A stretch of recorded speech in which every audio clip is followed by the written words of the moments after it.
In late 2024, there was an ad campaign from a little-known company in music technology called Ableton. All of a sudden, there were these posters put all over the place in places like Berlin and London, and they said, Ableton Move, Ableton Move, Ableton Move.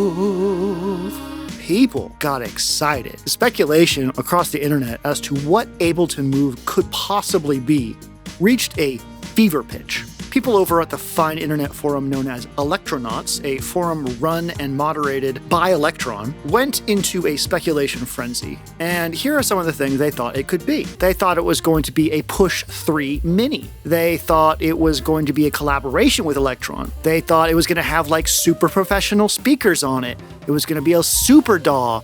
And all of these other things, like the threads are sweat. When Ableton Move finally came out, the reaction was extremely mixed. People on places like Electronauts and Reddit saw the specs for this device once it had finally been announced and felt personally attacked by the way that this device presented itself. 4 tracks, certain synth engines, stuff like that. But mostly they hyper-focused on the limitations of the device, and the rage around this was palpable. Eventually the device got in people's hands, and the rage subsided as those that advocated for it convinced the other people that, hey, this device is actually pretty good. But this is not the only time this has happened. Recently, someone in my Discord posted a screenshot of a comment on Electron's Instagram, where the person asked whether or not the Syntact 2 was coming soon. And the Syntact just came out, like maybe a year or two ago. I'm not 100% sure.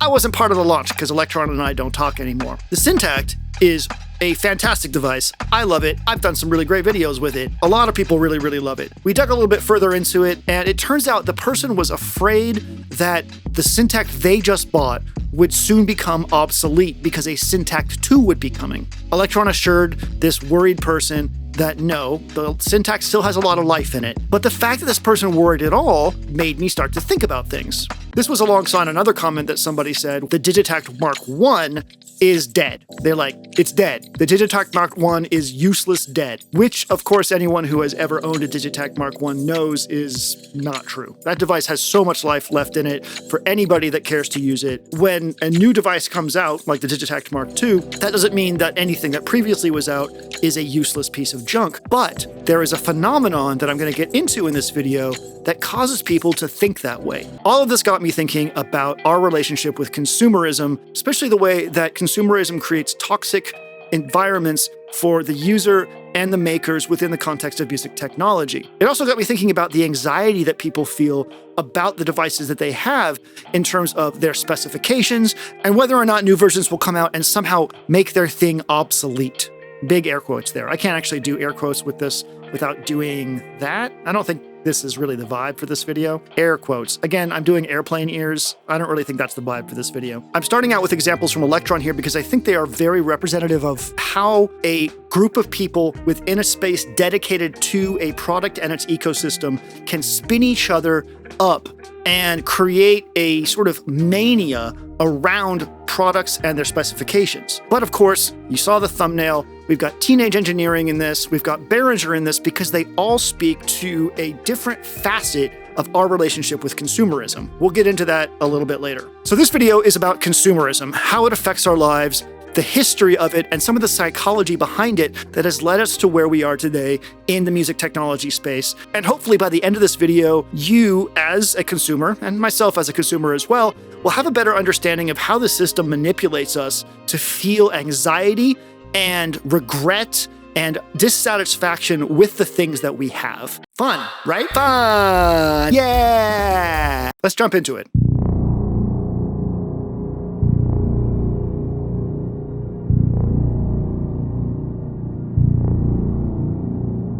So when I first started thinking about this, my initial thought was, hey, it's really, really easy to trace back the dissatisfaction with a device when a new one comes out and an obsession with specifications to the cellular phone and especially the smartphone era, right? You got Apple coming out with this new device. Every year there's a new version that has to iterate on it. You got Android now, and there is a tribalism between the two, where people think, hey, Apple messed up this one. I'm an Android person now. Ooh, Let's be clear. There's only one Android-type people that I want to see in my mentions, and they look like this. Don't look like this? Get out of here. But when I brought this up in a thread on Blue Sky, there was more conversation about it. And specifically, someone said, yeah, this is way old. Like, this goes back to like the Harmony Central days, an old forum for people that were into music technology, mid-90s, early 2000s, so a while back. So I decided to trace it back even further. And to do that, we need to talk about the rise of consumerism as a culture in the United States. Anyone that's in the technology space or buys technology knows it's far beyond just Android and Apple. We have AMD, we have Intel, we have Samsung versus Google. We have a fractal infinite list of things versus things, which in the American political system tops out at Republican versus Democrat. We have a binary mindset and an inherent desire to choose and compare in a way that speaks to our values and our desires as human beings. It also speaks to our class. And not just our current class, but the class we aspire to be part of.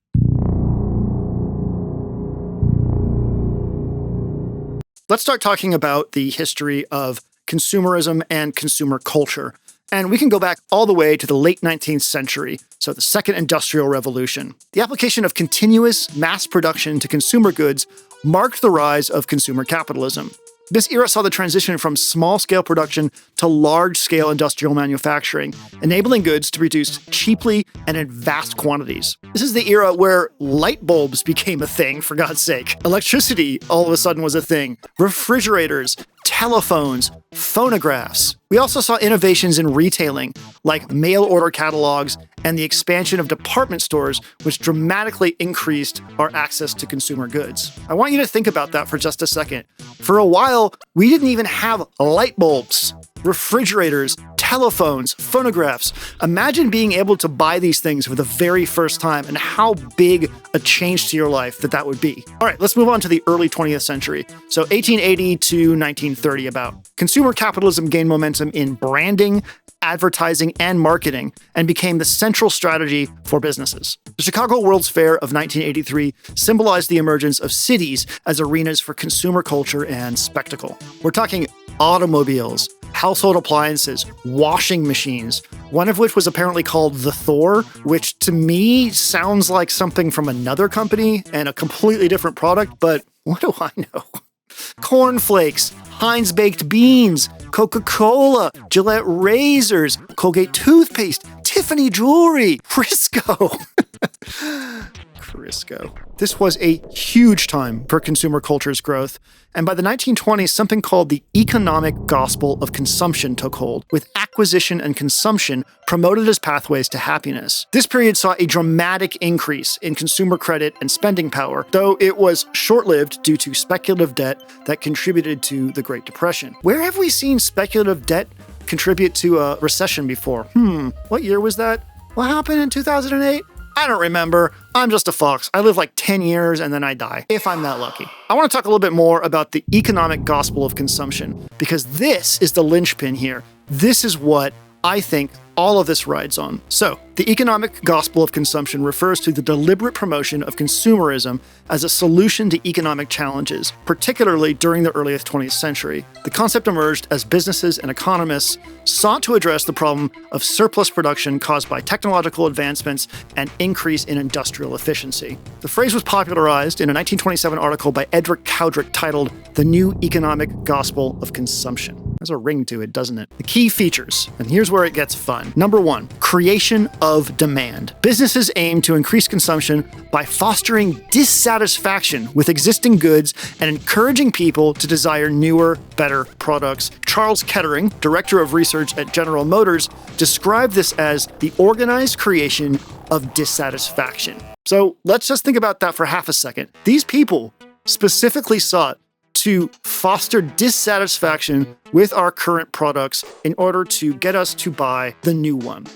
General Motors here was a pioneer at this because they needed to come out with a new version of a car every year that you wanted to buy because your old one was now shitty somehow. Advertisements And everything around this time sought to foster this in the consumer. And boy, oh boy, it has never stopped doing that. Advertising played a pivotal role in cultivating new desires and accelerating consumption.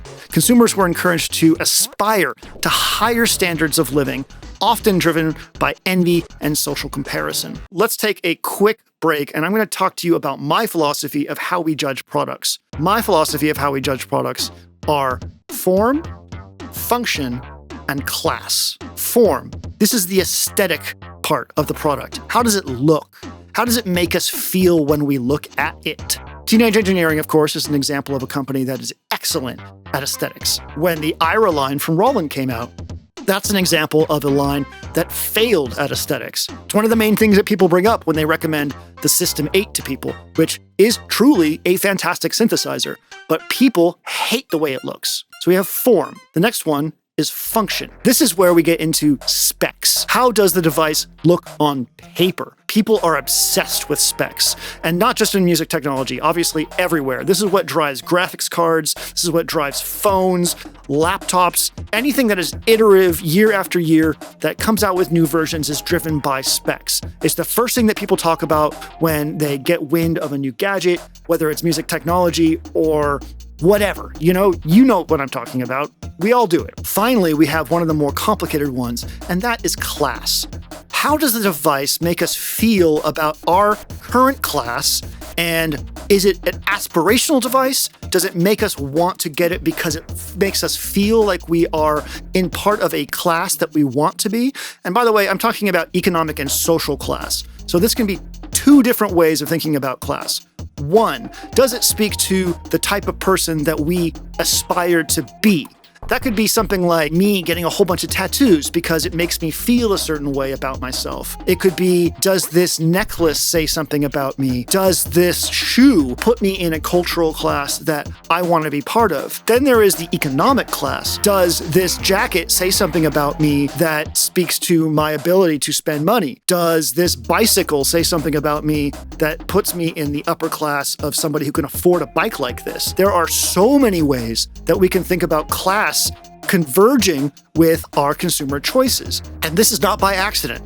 As we've seen here, it was a key part in trying to get people to buy things. It's a key part of the consumerism culture and the economic gospel of consumption. Of course, we can compare Teenage Engineering and Behringer in this conversation as the two opposite sides of the class equation. People hate Teenage Engineering because they represent what they think a class that is beyond them. They hate that a lot of the times they can't afford the thing that comes out as an impulse buy, and that really, really bugs the hell out of them. A lot of this comes down to, can I buy something as an impulse buy product? When it comes out and I see that price, can I go right now and just hit buy? If I can't, a lot of times what will happen is people will get angry. They'll dismiss the product as not being worth the price that's being asked for it. We want to consume. We want to buy right now, and we don't want to be held up by things like price and non-availability. All right, so that's a rant real quick. We'll get back to that. But I just wanted to set the stage for a little bit of the conversation later, now that we know about the economic gospel of consumption. So last off, we left with American history of consumption. We were in the 1930s. Then we have the post-World War II boom from 1940s to the 1950s. Wartime production helped pull the U.S. out of a depression, and in the late 1940s ushered in a new era of prosperity. Young adults experienced rising incomes and spending power, fueling a massive expansion in consumerism. Throughout these periods, consumer capitalism transformed societal values. The focus shifted from goods being valued for their utility to being marketed as symbols of personal identity and aspiration. The democratization of desire allowed individuals across socioeconomic classes to participate in consumption, even if wealth or political power remained unequal. While earlier forms of capitalism existed in America, like mercantilism and industrial capitalism, the widespread adoption of consumer-oriented practices firmly established consumer capitalism as a dominant force during these eras. And with that, let's go back to this concept of products as a symbol of class, because this speaks to class anxiety, which is part of capitalism. This is part of it. It's written into it. When you see an object that can't be an impulse buy, you feel anger. Anger at can't be an impulse buy equals anger at a class system that you're not at the top of. When you are angry at a class system that you can't be at the top of, and you are shown a piece of technology or a consumer item that you can't afford right off the bat, what you're going to do is constantly obsess with the value of the object and their specifications. You're going to tear them apart and make them into something that is either not worth it, a scam, a grift, all these things. Teenage engineering, obviously, is a perfect example of that. Now, I'm not simping for teenage engineering here. I'm using them as an example. And I'm using Behringer on the other side, specifically as a company that exploits this concept and comes to you saying, all these other people are screwing you over. We're the ones that will provide value to you. We're the ones who care about you, and we are putting that value into our products and selling them for cheap because you deserve object. You deserve to have an object, and all these other people think that you are garbage and won't sell you the object that you deserve. This is consumerism, broadly. It refers to the preoccupation with acquiring goods and services, often driven by marketing and societal pressures. Within that, we have specification fixation or feature obsession, which is self-explanatory. We've already talked about this, but it's the kind of thing that makes people feel like the Digitac Narc 1 is now garbage, it's dead, you should never consider getting one. It's the kind of thing that leads to somebody feeling when they get a Syntact that they have to worry that there's going to be a new version of it coming out and that the version that they have now is somehow going to not be worth anything and they can't make anything with it if that was to happen. This ties into a concept known as hedonic adaptation, which describes how people quickly return to baseline levels of satisfaction after acquiring new possessions, which prompts them to seek out new upgrades or features, or a whole new item. You can see this constantly at play in the Electronauts forum, where the speculation regarding what features will be part of a new device or what firmware features will be added later to make the device that they have right now spiral out of control into some form of legitimate mania. I've often referred to Electronauts as one of the most toxic places on the internet, and people's response to that is generally, what are you talking about? It's super nice. I'm not talking about how nice people are. I don't really have a lot of experience with that. My take on it is that this place is very bad for your brain. Electronauts and Reddit feed consumerism. They create pressure. They create dissatisfaction. And it gets so bad that people won't even use this incredible gear that they have because they feel like it's not good enough. The specs aren't the issue. Your brain is, and society is. Consumer capitalism is designed to make you feel bad about what you own so you will buy something new. Companies make products to stay in business.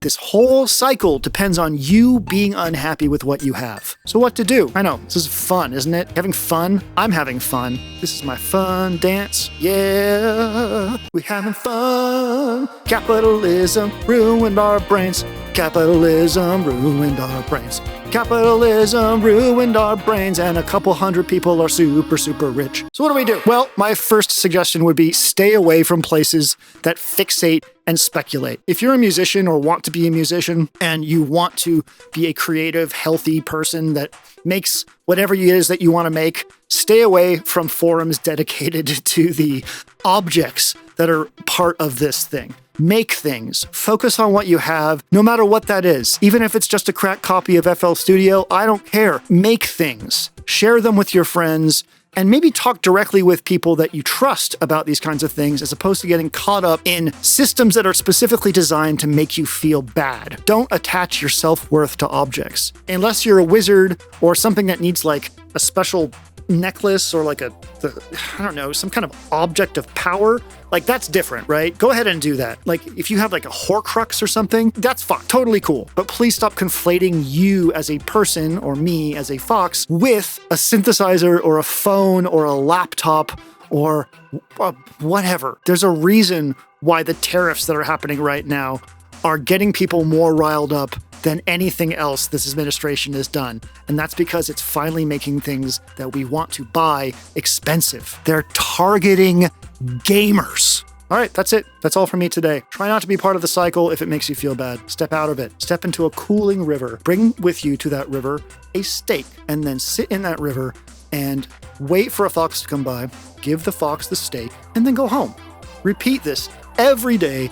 I promise you, you will feel better. That's it from me for this video. Thank you so much for watching. Engage with the video. Leave a comment, like, whatever, subscribe. I'll be doing more videos as this goober right here. I do lessons. I teach lessons about music production and modular and all that kind of stuff. Check the link in the description if you're interested in that. And if you want to see more like this, support the channel on Patreon. I need money to live. Sorry, it's part of a life. All right, have a wonderful day. I love you. Bye.